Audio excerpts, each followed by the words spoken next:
with a clear military aim to punish the perpetrators and planners of terror and to destroy their terror infrastructure. What I do not state here, of course, is the often stated determination of India and its intolerance to terror. It set into motion a very diligent and microscopic scarring of the terror landscape across the borders and the identification of terror camps and training sites. The locations that emerged were numerous, but as we deliberated more, we realized that some of these terror hubs were now bereft of any presence and had preemptively been vacated, fearing retribution from us. There was also a term of reference and our own binding, self-imposed restriction to target only terrorists and thus prevent collateral damage. There were 9 camps that you are now all familiar with, which were confirmed by our various intelligence agencies to be inhabited. Some of these were in POJK, while there were others that were located in the Punjab province in Pakistan. Nefarious places such as Muridke, the hub center of the Lashkar-e-Taiba, has over the years bred infamous characters such as Ajmal Kasab and the likes of David Headley.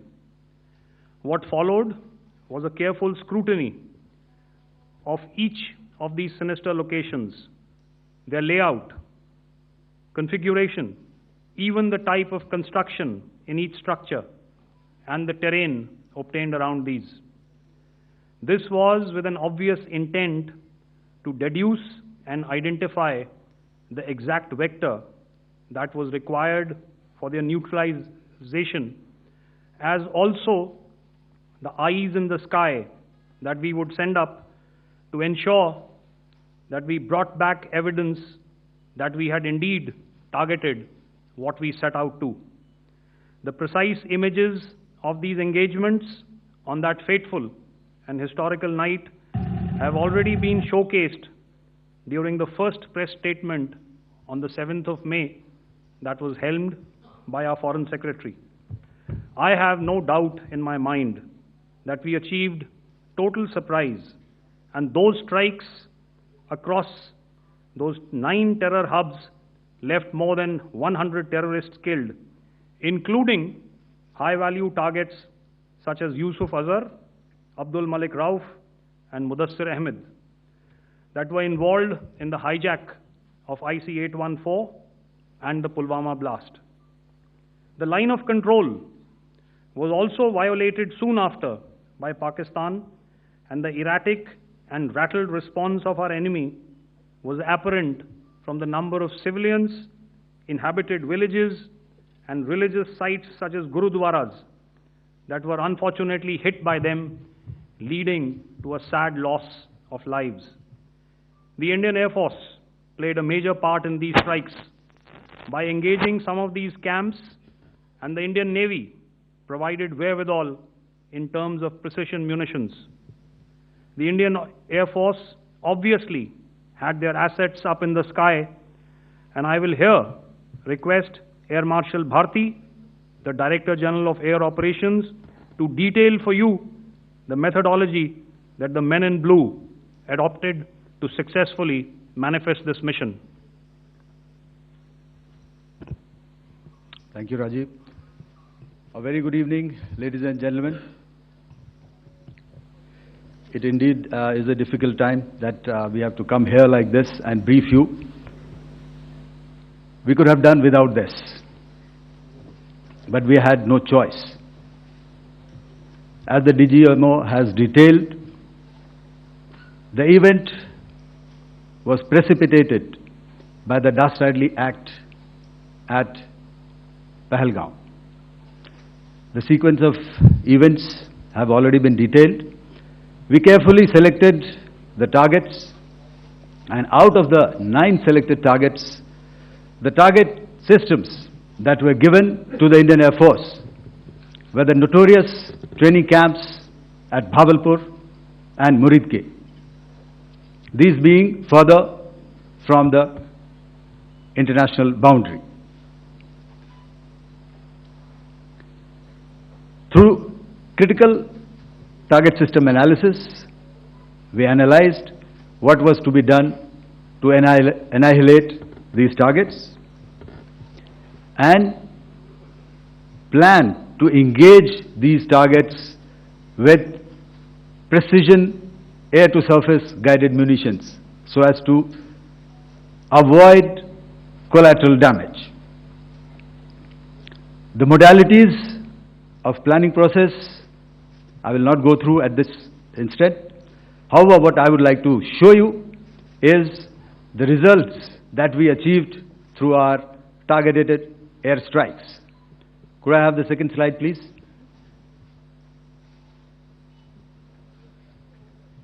Yeah, change, please.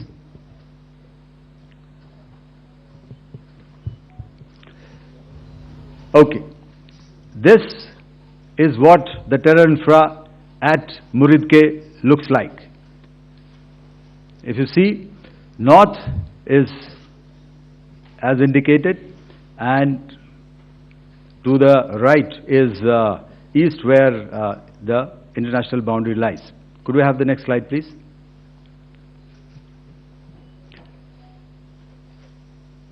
Orientating. Just go back to one slide. Okay. Please have a look at this red building, the series of buildings out here, and this empty ground. Next. If you relate, the empty ground is here, and you see this is the first weapon that is impacting. This is the impact point number 1 on Muridke training camp with our precision guided weapons on early morning 7th. Next, please. Keep your eyes glued for the second weapon coming in and the second impact on the selected target point. Next slide, please.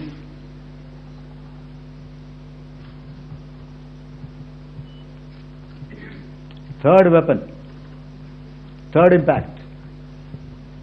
Continue. And fourth weapon, fourth impact. So through these targeted and precision targeting, we addressed the target at Muridke, which was the terrain infrastructure. Can you hear me? All right. Okay, I'll come closer to the mic. Now we go to the next target, which is the Bhavalpur training camp. Next slide, please. Okay, just wait. So the effect, if you see, the impact point, if I can point out, this is the impact point. The ammunition has gone through the roof and it has created a blast inside, the photographs of which you would have, all of you would have seen. And the red building, after that there was this double-story building. It has been completely decimated by our precision targeting. Next, please. The target system, which was in the north, a series of buildings. I will show you how it looked. Next. Completely destroyed by our precision targeting. Next. Now coming to Bhavalpur, this is the target complex that we are dealing with, a fairly large target complex. So we had to carefully choose the points that we needed to address, which were high value and which would meet our stated objectives of eliminating the terrorists. I would like to draw your attention to this red canopy, and in relation to that, I would cover the targets. One target system is a series of buildings here, other one here, and other one out here. Next slide, please. This is how it looked before, and this is how the building looked after the impact of the weapon, and orientation in relation to this red canopy you can see here. Next please. Before, next, and after. The roofs have completely collapsed. Next. This is the target system. Next. Precision targeting, and we have achieved our objectives here. Next. All right. So that was what we did on the 7th. Our objective was to address these two terrorist camps, and that we did with precision. And thereafter, we maintained a robust air defense posture, because remember, our objective was to target the terrorists and terrorist infrastructure, not any other infrastructure, not the Pakistani military, not the Pakistani any other infrastructure. So that is what we have maintained on the 7th of May. However, what we saw in the evening of 7th of May, we were saturated with a raid of Pakistani unmanned aerial vehicles and small drones. And these came in waves in our civilian areas, over our military installations, and all of them were successfully intercepted. Few of them did manage to land. However, there was not much damage that they did. And we have our robust counter-US hard kill and soft kill systems which did the job. However, the difference here was that we had targeted the terrorists. The adversary now has targeted our civilians and the military infrastructure. So it had to be responded to. So in a quick and calibrated response, that very night, we struck their radar installations at Lahore and close to Gujranwala, the LYT installation, to indicate to him that we are ready, yet we do not want to escalate. Our fight was with the terrorists and not with the Pakistani military establishment. Thank you. Thank you, Air Marshal Bharti. So, ladies and gentlemen, he's outlined operations not only on the night of 6th and 7th of May, when Operation Sindoor commenced, but also on the subsequent night.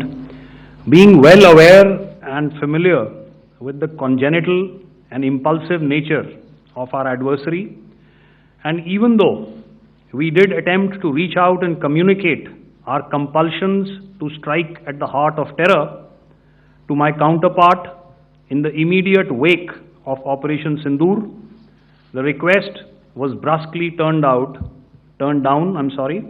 with an intimation that a severe response was inevitable and in the offing. We were, of course, prepared. Operations on the 7th and the 8th, Air Marshal Bharti spoken about. On the night of 8th and 9th of May, they flew drones and aircrafts into our airspace all across the borders and made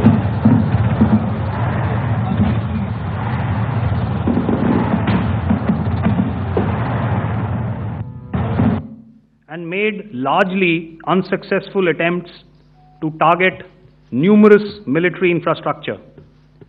Violations on the line of control by Pakistan also commenced yet again and precipitated into fierce arty engagements. The air operations on the night of 8th and 9th of May, I'll yet again request the DG Air Operations to cover.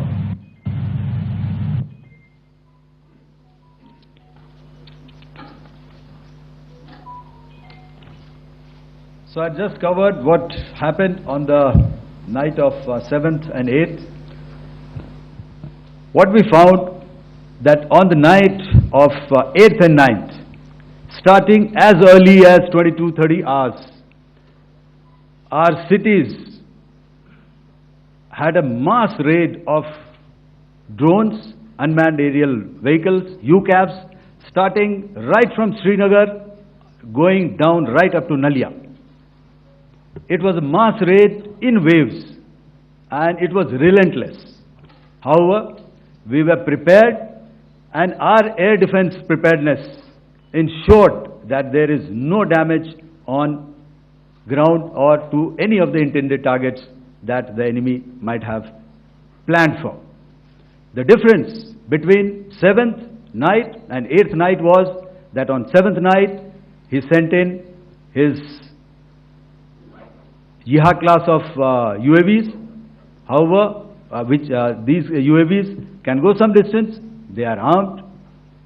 However, on the 8th, less numbers of armed UCAVs were there or UAVs were there, and more numbers of quadcopters, maybe for surveillance or just for harassment of civilians. This continued till midnight. Our air defense preparedness ensured that there was no damage on the ground, either to the military installations or to the civilians. However, the enemy had yet again shown that he wanted to up the ante and he wanted a fight, and we were up to the task. In a measured and calibrated response, we once again targeted his military installations, which included his SAM sites at Malirkant. This also included his surveillance radar sites at Lahore and close to Gujranwala. These were suitably addressed, and thereafter his drone attacks continued even till morning, which we countered, and during the daytime there was some respite. Here I would like to bring out another aspect. What we found was that while the drone attacks were being launched from somewhere close to Lahore, enemy had allowed his civilian aircraft to also continue to fly out of Lahore. Not only his own aircraft, but international passenger aircraft, which is quite insensitive, and we had to exercise extreme caution, even at the cost of some tactical disadvantage, to ensure that there is no damage to any of the civilian aircraft. And this was also brought out in our press briefing during the day. So I will now hand over to my colleague to cover the events of 9th onwards. On land, we also undertook certain measures such as deployment of air defense and electronic warfare assets to establish an integrated grid with the Indian Air Force, and I have seen and heard some of you wax eloquent about the benefits of such an architecture when it comes to negating and combating air intrusions. We also carried out deployment to include movement of our forces in the land, sea and air domains.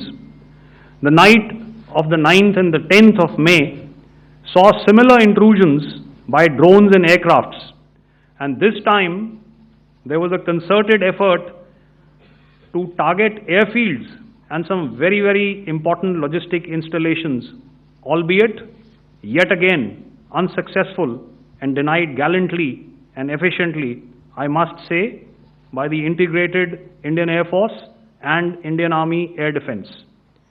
We further strengthened our deployment and also initiated some pressure points to send a very clear and unambiguous message to the other side to desist from any misadventures on land.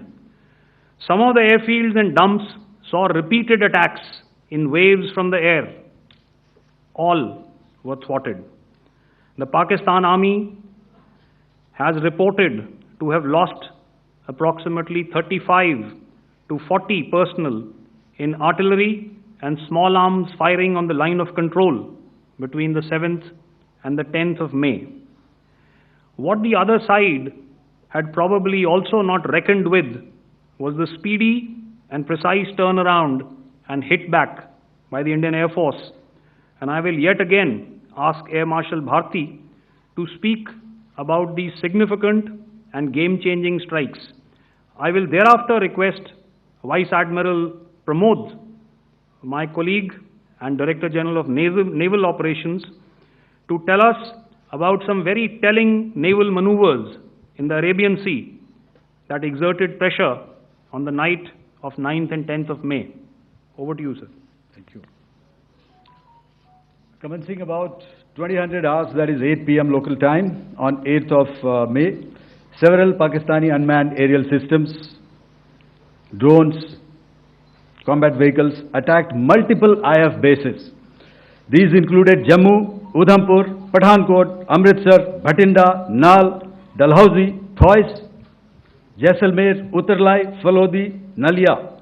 These were almost simultaneous and they came in waves.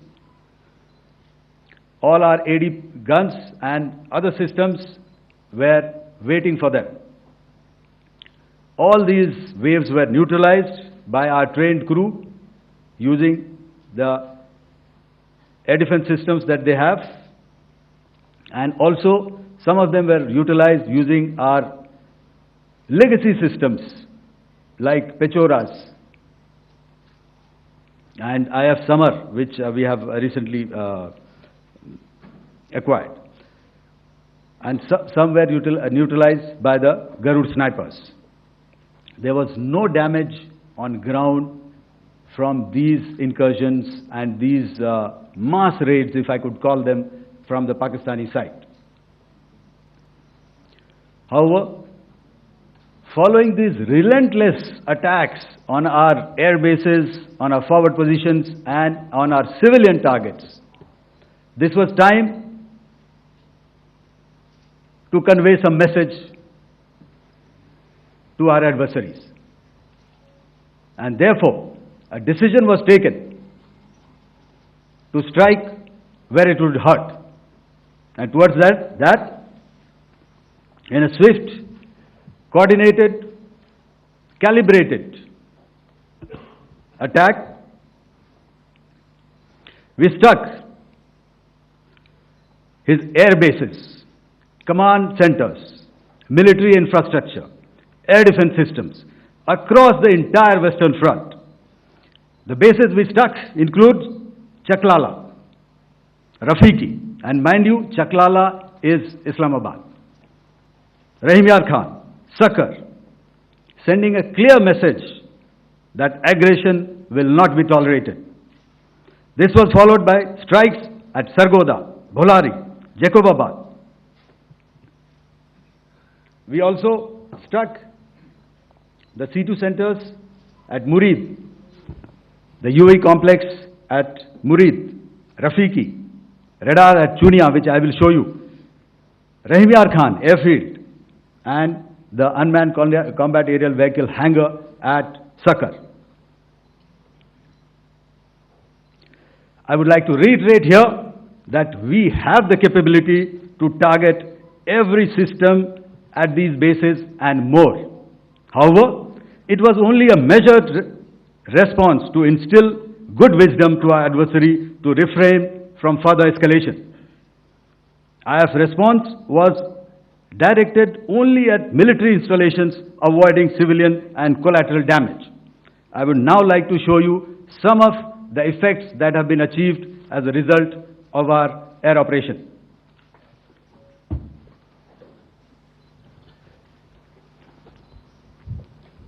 Here is the Pasrur air defense system, if you could see. Zoomed up view. This is the radar mounted on a high tower. And after the strike,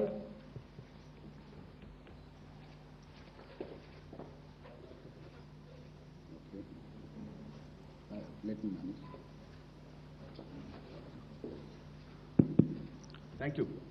Can you hear me? Yeah, thank you.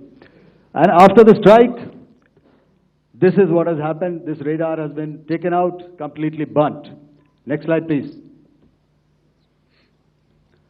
The Chunia air defense radar, which was taken out on 7th and 8th. This is the radar site. A blown up photograph, once again, on a tower, not very clear.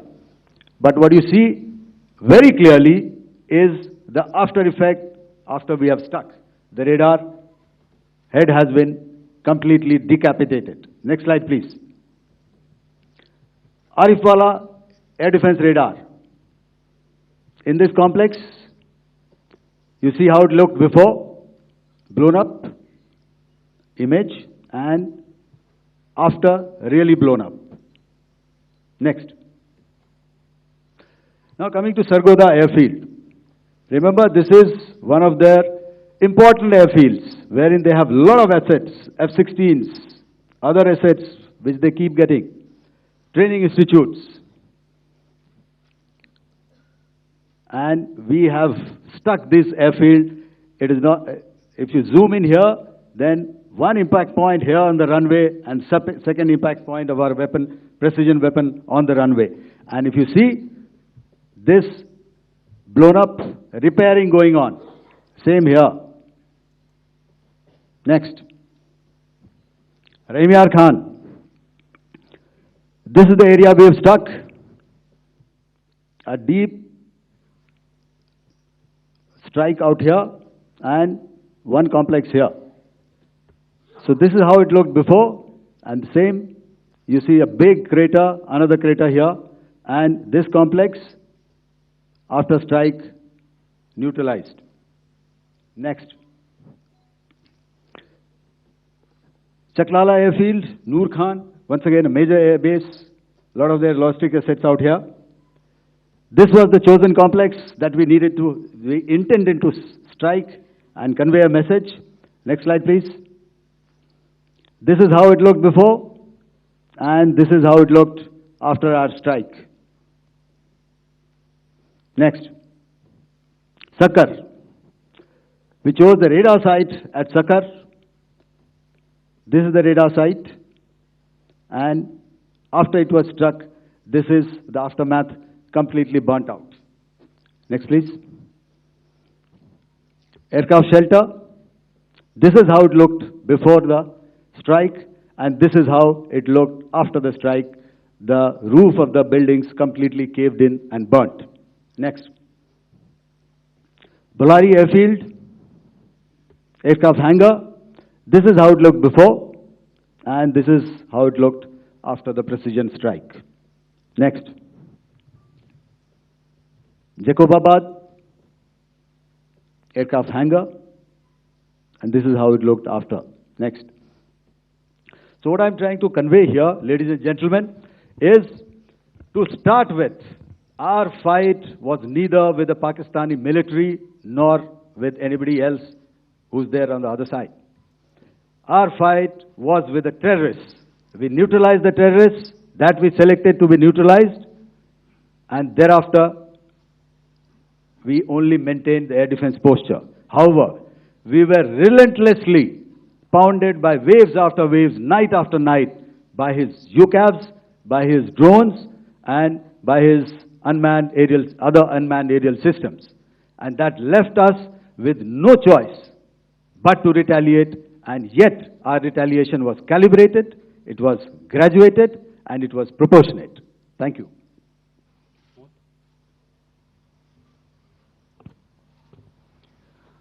Good evening, ladies and gentlemen. In the aftermath of the cowardly attacks on innocent tourists at Pahalgam in Jammu and Kashmir by Pakistani-sponsored terrorists on 22nd April, the Indian Navy's Carrier Battle Group, surface forces, submarines, and aviation assets were immediately deployed at sea with full combat readiness in concert with the Joint Operation Plan of the Indian Defence Forces. You may be aware that we tested and refined tactics and procedures at sea during multiple weapon firings in the Arabian Sea within 96 hours of the terrorist attack. The aim was to revalidate our crew, armament, equipment, and platform readiness to deliver various ordnance on selected targets precisely. Thereafter, our forces remained forward deployed in the Northern Arabian Sea in a dissuasive and deterrent posture with full readiness and capacity to strike select targets at sea and on land, including Karachi at time of our choosing. The forward deployment of the Indian Navy compelled Pakistani naval and air units to be in a defensive posture, mostly inside harbors or very close to the coast, which we monitored continuously. The Indian Navy maintained seamless maritime domain awareness throughout the duration and was entirely aware of the location and movement of Pakistani units. In effect, we had and continue to have good battle space transparency using our maritime domain awareness grid. As you are aware, our response has been measured, proportionate, non-escalatory, and responsible from day one. Accordingly, the calibrated approach considered all options, including the ability of the Indian Navy for offensive action from and at sea. As part of this escalation control mechanism, the application of force by the Navy was planned in a synchronized manner in coordination with the Army and Air Force, the highlight being teams from the three services working closely in an integrated manner. Along with the kinetic actions by the Indian Army and Indian Air Force, the overwhelming operational edge of Indian Navy at sea contributed towards Pakistan's urgent request for a ceasefire yesterday. As we speak, Indian Navy remains deployed at sea in a credible deterrent posture to respond decisively to any inimical action by Pakistan or Pakistan-based terrorists. Thank you. Samno Varna, Jai Hind. Now I'll hand over to Director General Military Operations for further proceedings. Ladies and gentlemen, on the 10th of May, in the morning, even as we were getting into a huddle to wargame the events of the previous night, a routine exercise, I received a message on hotline from my counterpart in Pakistan seeking my willingness to communicate. Since our initial aim was to strike at terror camps, and all our actions in the subsequent days were in response to the intrusions and violations by the Pakistan Air Force and its army, it was decided that I would indeed speak with my counterpart.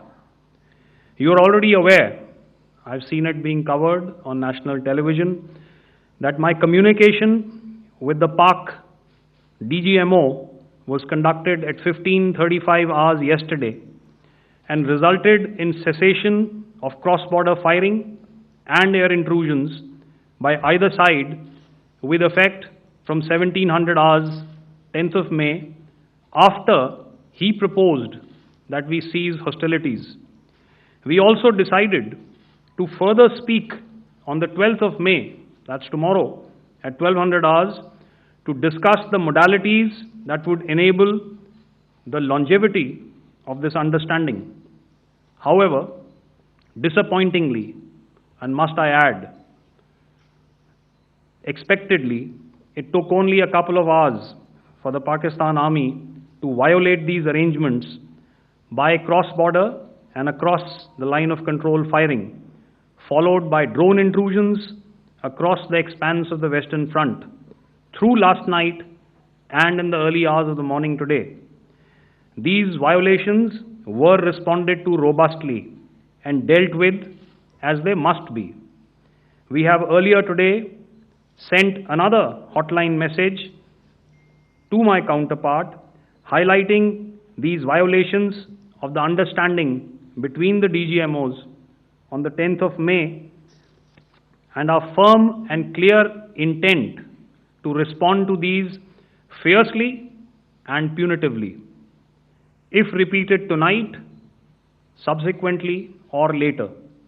In this regard, I must inform all of you that the Chief of Army Staff has earlier today conducted a security review and has granted full authority to our Army commanders for counter-actions in the kinetic domain in case of any violation by Pakistan.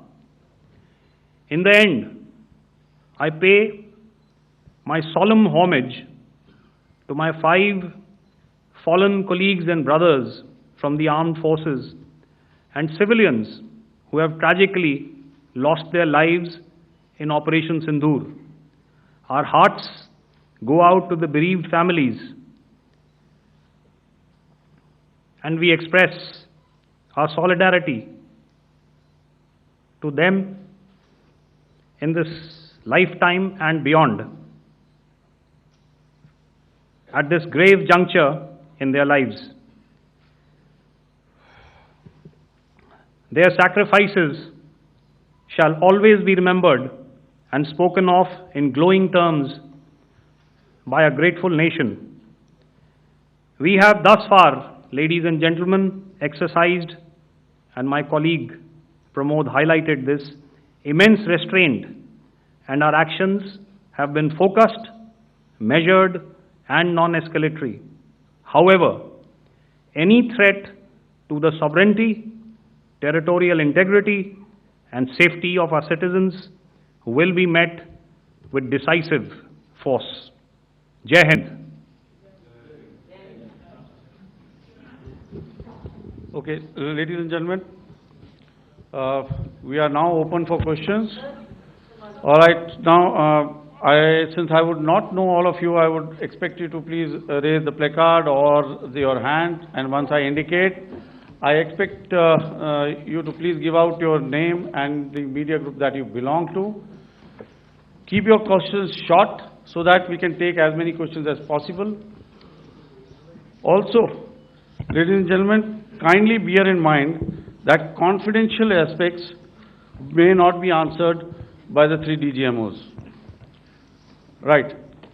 I've got a lot of hands there. Let me start from the left. Left foot always in front when we start marching. So here we have to the left, okay. Yeah, 238. Hello. So this is Manas Pratimugyan from PTI, Press Trust of India. So the understanding that was reached yesterday on stopping the military operations and actions, was it for just 3 days? And what would be the cost escalation if there is violation of this understanding by the Pakistani side?